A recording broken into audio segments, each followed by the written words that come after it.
Olá, tudo bem? Você sabe o quanto que os papéis de gênero influenciam no seu trabalho na área da saúde ou da educação? Você sabe quando que a gente começa a aprender sobre isso na nossa vida e quando que isso se instala na vida de uma pessoa? Você sabe dizer qual é o sofrimento que as mulheres têm em relação a isso e que os homens têm também sobre isso? Você sabe dizer que tipo de violência que acontece de um lado para o outro aqui nos papéis de gênero? É sobre isso que eu vou falar na aula de hoje. Para quem não me conhece, eu sou a doutora Vanessa, eu sou psicóloga, sexóloga e trabalho com treinamento de profissionais da saúde e da educação para lidar com questões variadas sobre a sexualidade. Uma delas é sobre papéis de gênero. Esse é um dos temas que eu trabalho nesses treinamentos, dentre outros sobre violência sexual, abuso, sobre falar sobre sexualidade com criança, sobre diversidade sexual, sobre disfunções, enfim, variados temas, como eu disse. E eu quero agradecer assim, essa oportunidade de estar podendo dividir um pouco desse conhecimento com você nesse momento. Então, muito obrigada, William, por disponibilizar essa oportunidade para eu estar aqui hoje. Vamos lá. Quando a gente fala de papéis de gênero, a gente vai falar da questão da masculinidade, da feminilidade, a gente está falando de papéis de gênero dentro da sociedade e é um tema muito conflituoso que envolve, hoje em dia, um discurso de ódio muito grande. E isso a gente precisa ter presente. Quantas vezes eu já ouvi mulheres falando: não, eu não preciso saber qual é a dor do homem, eu tenho que defender a dor da mulher porque eu sou mulher, o homem que defende a dor dele. Quantas vezes eu ouvi o homem falando: a mulher fica de mimimi, que não sei o quê, e não sabe o que a gente passa, e fica uma briga e um ódio entre grupos de pessoas. Eu vejo isso até mesmo dentro da diversidade sexual. Às vezes uma pessoa que está dentro do grupo do homossexual ataca pessoas do bi, dizendo: vocês são inseguros, ou vocês são instáveis, você não se decidiu ainda, sai do armário direito, não tem como você gostar dos dois ao mesmo tempo. Enfim, quando a gente fala de gênero, existe, não é regra, né, gente? Existem muitas pessoas falando disso de uma maneira maravilhosa, mas a gente está aqui para falar da dor, para a gente poder encontrar uma solução, para poder ajudar essas pessoas que estão focadas nesse discurso de ódio, de violência, a refletirem um pouco sobre esse assunto e para poder dar ferramentas para a gente poder trabalhar com todas essas pessoas. Porque eu, como psicóloga, eu vejo a dor da mulher, eu vejo a dor do homem, eu vejo a dor do trans, da trans, do bi, enfim, de várias pessoas. Eu atendo diversas pessoas no meu consultório. Eu atendo diversos profissionais da saúde nos meus treinamentos e no meu consultório também. Então, eu consigo ver diversas facetas dessa dor. E aí, muitas vezes, eu fico nesse conflito, né, de falar: como que eu vou falar sobre papéis de gênero sem que a pessoa se sinta ofendida? Porque muitas vezes, só de ver uma mulher falando da dor do homem, muitas mulheres se ofendem. Como assim a Vanessa está defendendo os homens? Eu não estou defendendo os homens e não estou defendendo as mulheres. Eu estou defendendo a gente construir uma nova sociedade que envolve menos discurso de ódio, que envolve menos violência e que a gente possa ter mais harmonia quando a gente está junto. O que você acha? Se você faz parte da sua visão de mundo, esse tipo de missão, esse tipo de visão sobre a questão dos papéis de gênero? Bom, eu falei para você, né, como é que isso vai interferir no seu trabalho dentro da área da saúde e da educação. Para eu poder falar mais como isso interfere, eu vou precisar trazer alguns discursos que a gente ouve, que a gente aprende desde cedo, sobre o que é ser mulher e o que é ser homem. E aí a gente vai discutir isso e vai falar sobre cada aspecto e como que esse aspecto dessa educação distorcida que a gente recebe acaba criando violência e gerando mais morte, mais decepção, mais suicídio, enfim, mais coisas ruins para todo mundo. Bom, vamos lá. Então eu vou colocar aqui, separado, o que a gente ouve sobre o que é ser mulher e o que a gente ouve sobre o que é ser homem na nossa sociedade. Bom, a primeira coisa, o que a gente ouve por aí? Homem não chora. Seja homem não chora, né? Quando a gente fala homem não chora, o que a gente está dizendo? Que não faz parte do papel de gênero masculino chorar, certo? Chorar é coisa de mulher, é coisa de viadinho. Eu estou usando esses termos, tá? Porque são os termos pejorativos que são utilizados tentando agredir uma e outra pessoa. Então vamos lá. Quando a gente fala de chorar, a gente está falando de tristeza, a gente está falando de medo. Então são emoções que são direcionadas apenas para mulheres sentir. Então mulher pode sentir tristeza, mulher pode sentir medo. Homem não, homem que é homem não sente medo, né? Tá com medo, parece menininha, parece mocinha, parece... Enfim, quanto bullying é feito em torno de frases relacionadas aos sentimentos básicos de tristeza e medo. Agora, a gente que é da área da saúde, a gente estudou muito sobre o corpo humano. Quando a gente fala de tristeza, a gente fala de um processo biológico que acontece. Nós todos, homens e mulheres, ou todos os seres humanos que nascem, mesmo o pessoal intersexo, existem glândulas que produzem lágrimas. É automático, isso é um processo biológico do nosso corpo. Quando a gente chega dentro de uma educação de gênero falando homem não pode chorar, o que a gente está dizendo? Que ele precisa ir contra a própria natureza para poder fazer parte desse grupo. Isso já é uma violência. Faz sentido para você? É a mesma coisa de eu dizer para você, para você poder fazer parte, você não pode mais nascer cabelo na sua cabeça. E aí você fica, ai meu Deus, nasceu mais um fio, o que eu faço para fazer parte disso? É uma coisa que vem, é natural. Medo é a mesma coisa, quando a gente vai estudar o sistema autônomo, o sistema nervoso autônomo no nosso corpo, existe todo um processo da importância de sentir medo para proteção do nosso sistema, do nosso organismo, da preservação da espécie. Quando a gente diz ser homem é não sentir medo, a gente está, de novo, oferecendo uma violência para esse homem, para esse menino, desde criança. E aí o que acontece? O que a gente fala para o menino? Que a raiva ele pode sentir, né? Ele pode ser forte, ele pode ser violento, ele pode bater. Seja homem, bate na cara dos meninos, né? A gente vê em filme, a gente vê na realidade. Você que está assistindo talvez tenha visto alguém passar por isso, ou talvez você já passou por isso. E aí, o outro lado da moeda, o que falam que as mulheres? Nossa, essa menina tá brava, tá parecendo um moleque, tá andando muito com moleque, né? Raiva é coisa de homem, não é de mulher.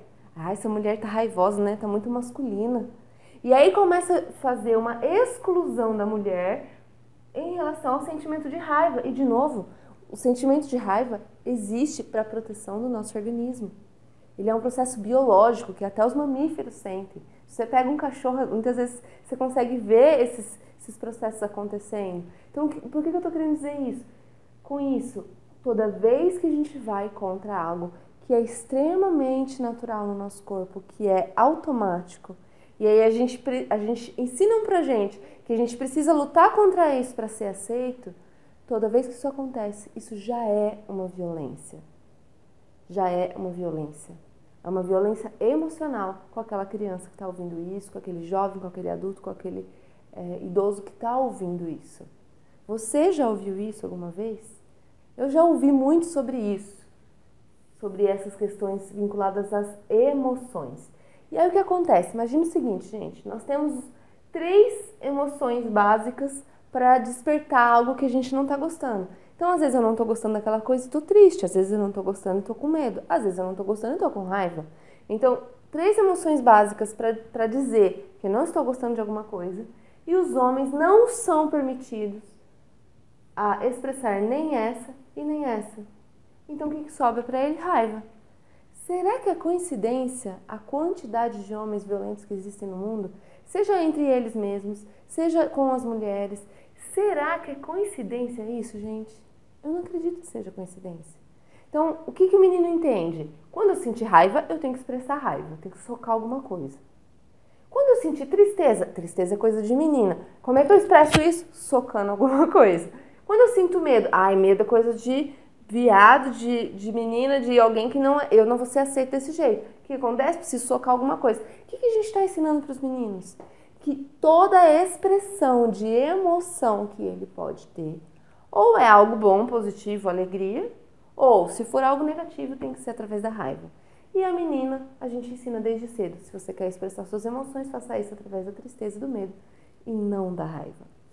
Aqui a gente já está separando, e a gente já está causando violência para os dois lados. Só que aí o que acontece? Se a gente perceber aqui, o que acontece que tem um outro porquê que existe essa questão da tristeza, do medo e da raiva. Quando você olha tristeza e medo, a gente percebe uma certa vulnerabilidade. Certo? Então, quando eu estou triste, eu estou vulnerável. Quando eu estou com medo, eu estou vulnerável. E quando estou vulnerável, eu preciso de ajuda. E aí, o que foi ensinado para os homens? Homem que é homem não mostra que é vulnerável. Não pode mostrar. Se eu não posso mostrar que eu sou vulnerável, eu não recebo ajuda. Então, acaba que as meninas entre elas são permitidas a se apoiarem, a uma chorar no colo da outra, passar a mão na cabeça e terem essa rede de apoio, inclusive com os adultos que estão por perto. O menino não. Não, se um menino relou no outro, né? Viado, gay, separa esses meninos, aprende a socar. E aí, isso vai sendo ensinado o tempo inteiro.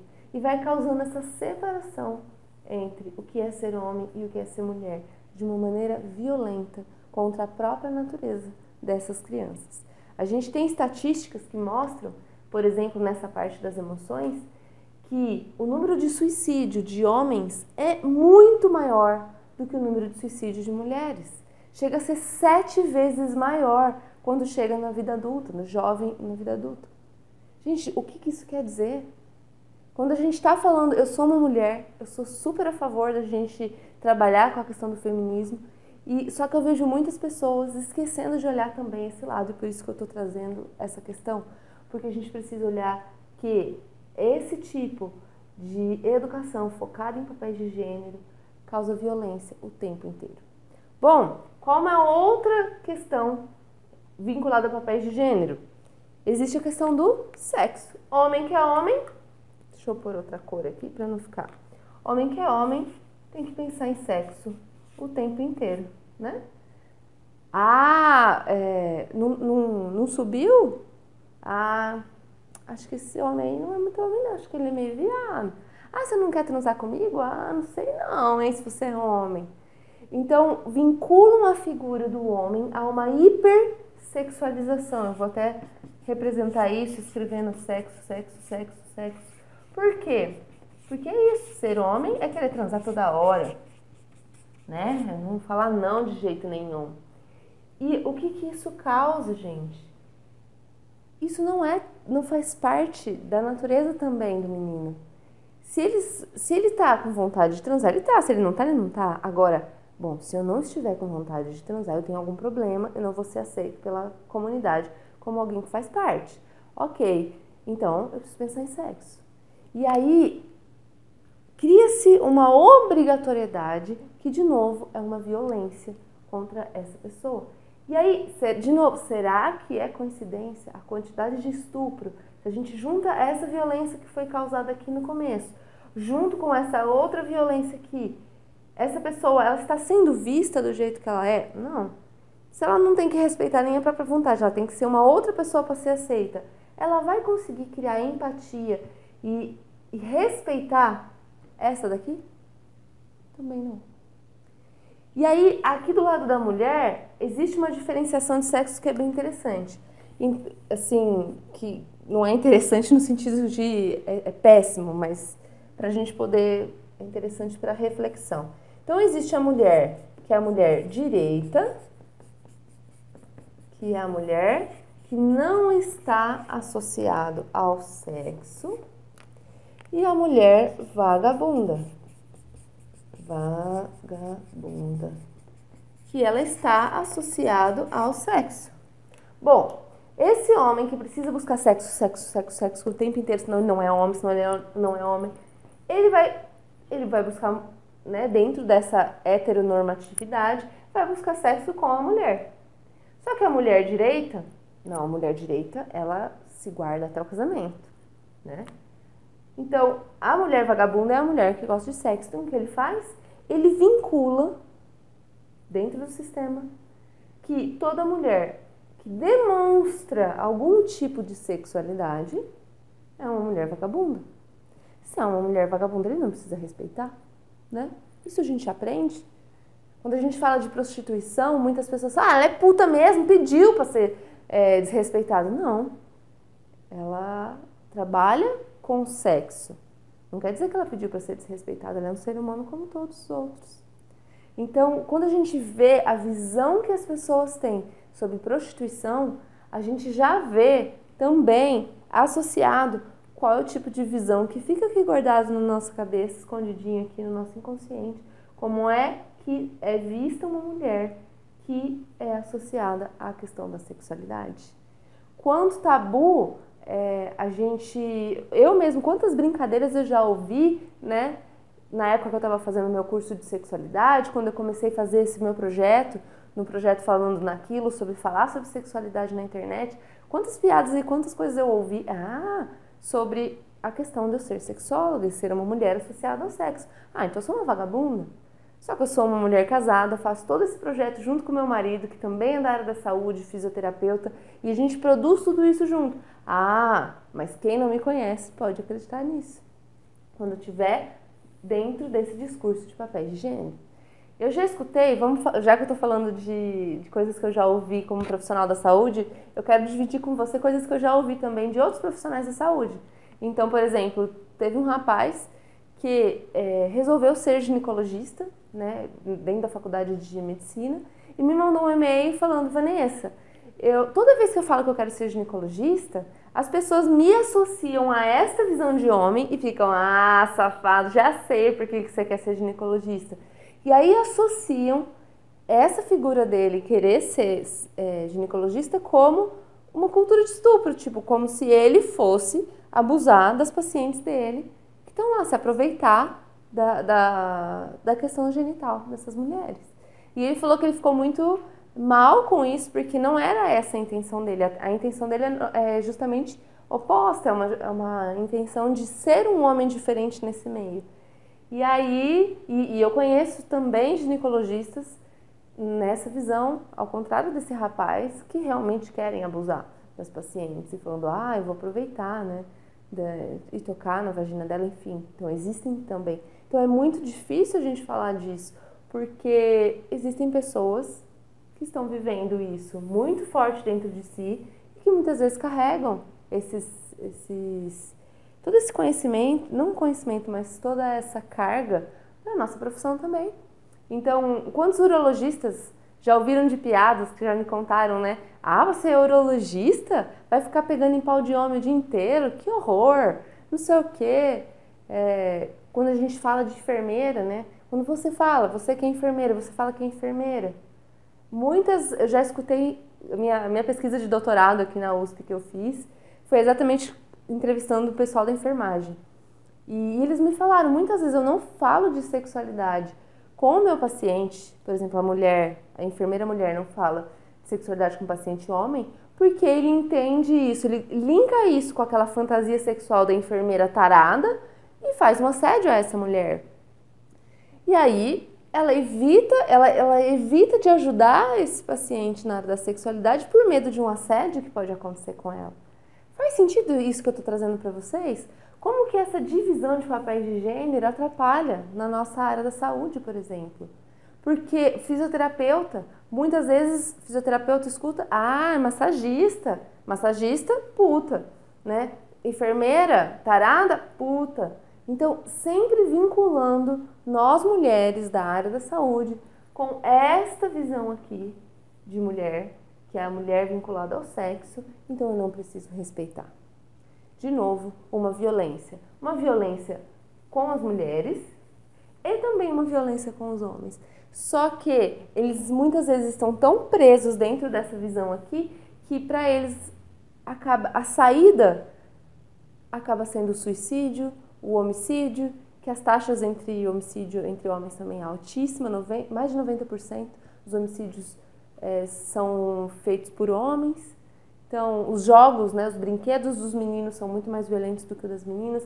Então, a gente está falando de algo amplo, que começa desde criança e vai até a pessoa morrer. Então, nós temos aí movimentos que estão buscando mudar essa realidade, essa situação, justamente para a gente poder criar algo diferente que não fique tão focado nesses papéis de gênero. Faz sentido para você? Estou falando muito rápido, como é que é para você ouvir isso? Talvez algumas coisas que eu te falei sejam óbvias, talvez algumas coisas que eu falei sejam novidade. Como que isso pode ajudar você na sua atuação profissional?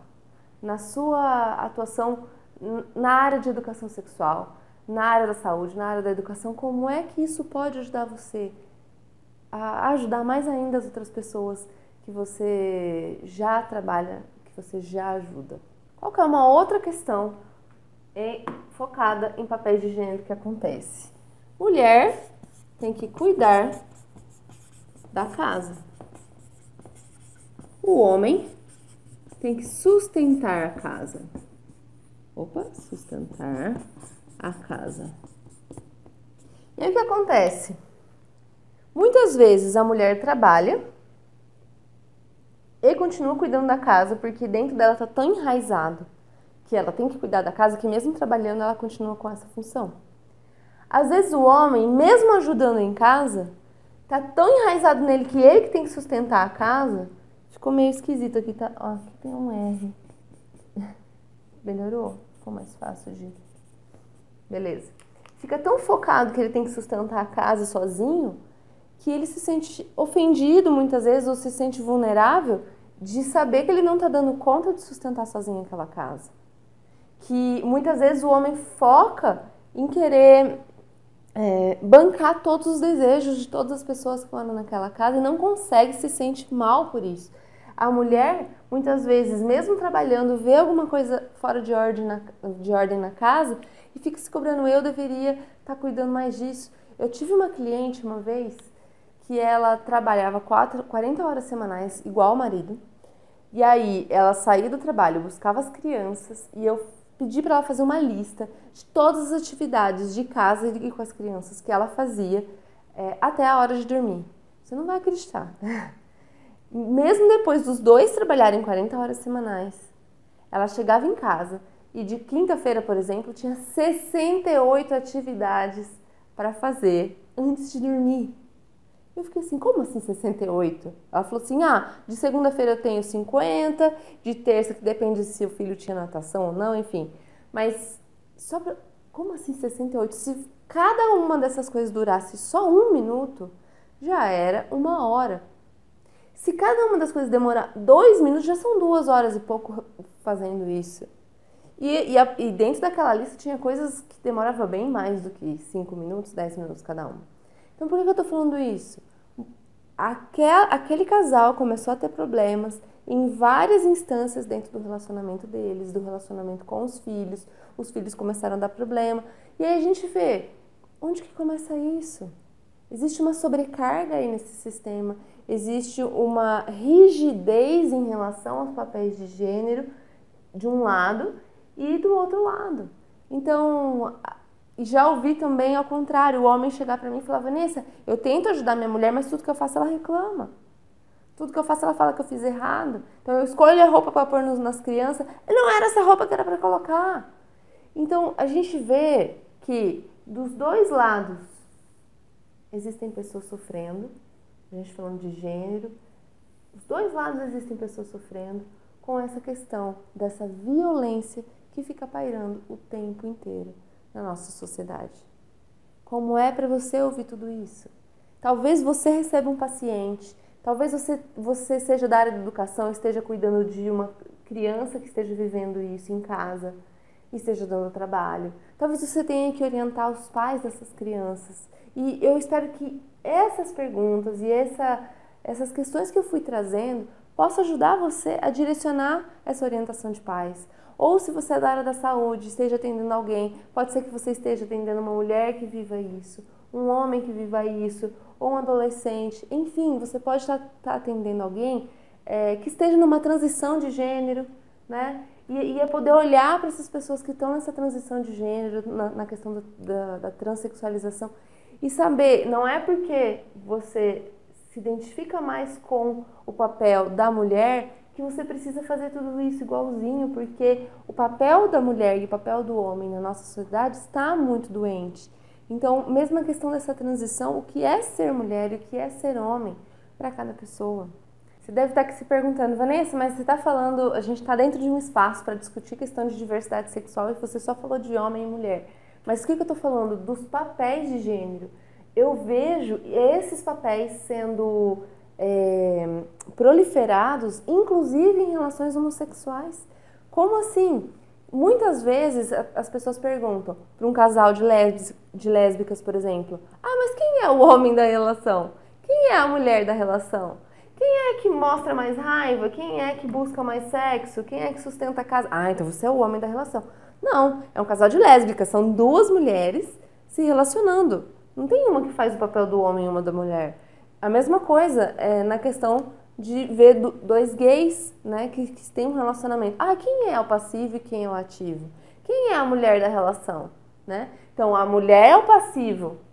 Então, o homem que se vincula com o passivo, ele vai ter que cuidar mais da casa, ele vai poder demonstrar mais tristeza. O outro não, o homem entra.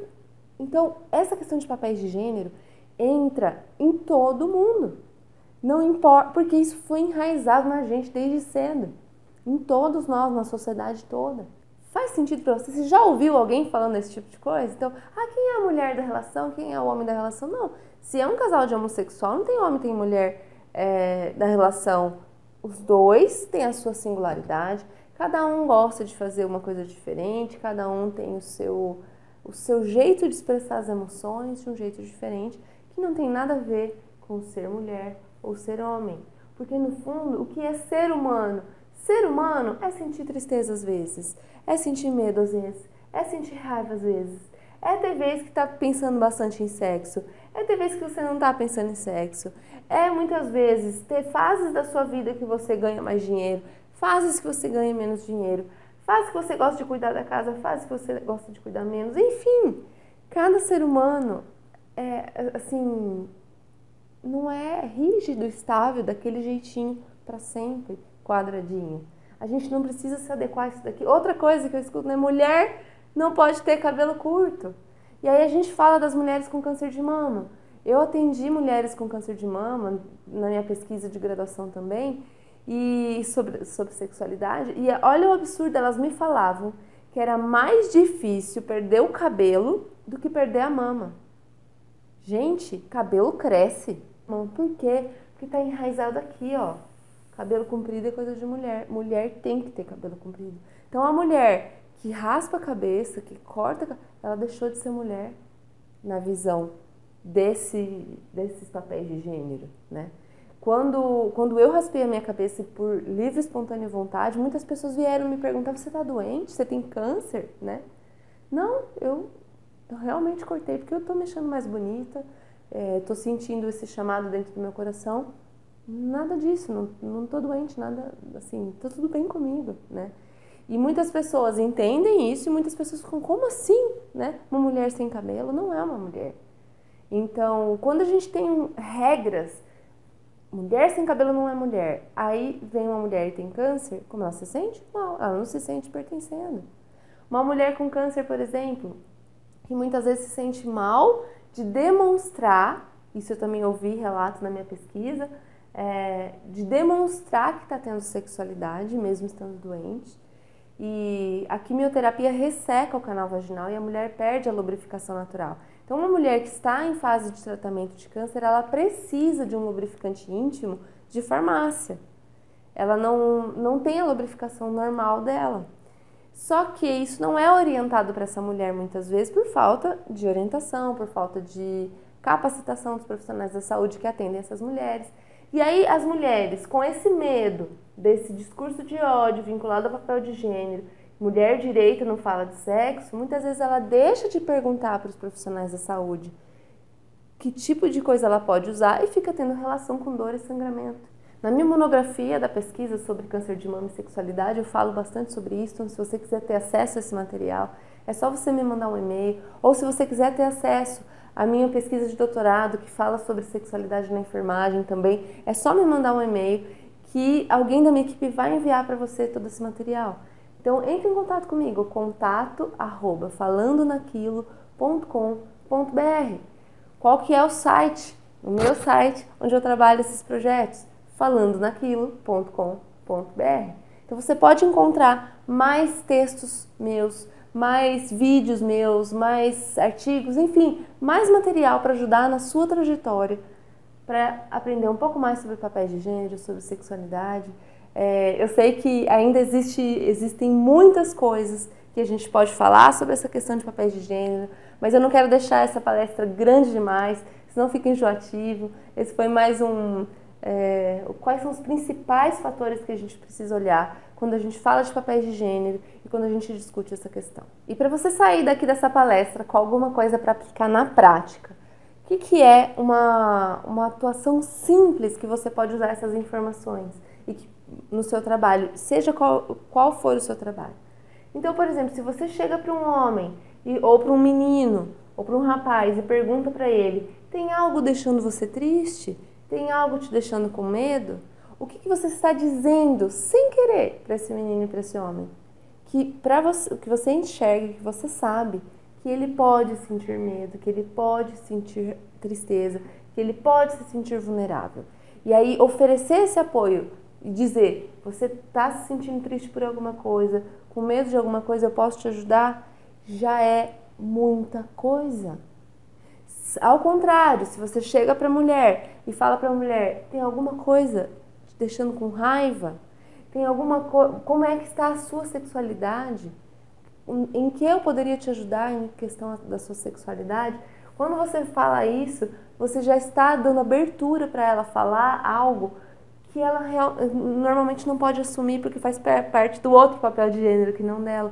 Então, se você, na sua atuação profissional, incluir essas partes aqui como perguntas para a mulher e essas partes aqui como perguntas para o homem, você já está contribuindo para a diminuição dessa violência que acontece dentro dos papéis de gênero. E também a sua anamnese vai ficar ainda mais rica para ajudar no seu tratamento. Porque eu vejo, na prática do meu trabalho, que muitas vezes as pessoas deixam de falar sobre sexualidade, deixam de falar de papéis de gênero e acaba atrapalhando até mesmo o seu próprio tratamento de saúde, com uma consequência negativa, deixando de tomar um remédio, deixando de fazer algum tratamento ou fazendo de uma forma que cause mais transtornos para o próprio corpo. Então, se você começa a incluir essas questões de gênero, sexualidade e emoções na sua anamnese, eu tenho certeza que o seu trabalho vai ficar ainda mais rico. E eu gostaria muito de saber de você se te ajudou de alguma maneira essa palestra de hoje. Então, por favor, deixe comentários ou então me mande e-mail com esse feedback que eu vou adorar saber sobre o que você achou, em que te ajudou essa palestra de hoje, ok? Agradeço mais uma vez a oportunidade de estar aqui falando para você e vamos continuar sempre falando naquilo. Um grande beijo. Até mais. Tchau, tchau.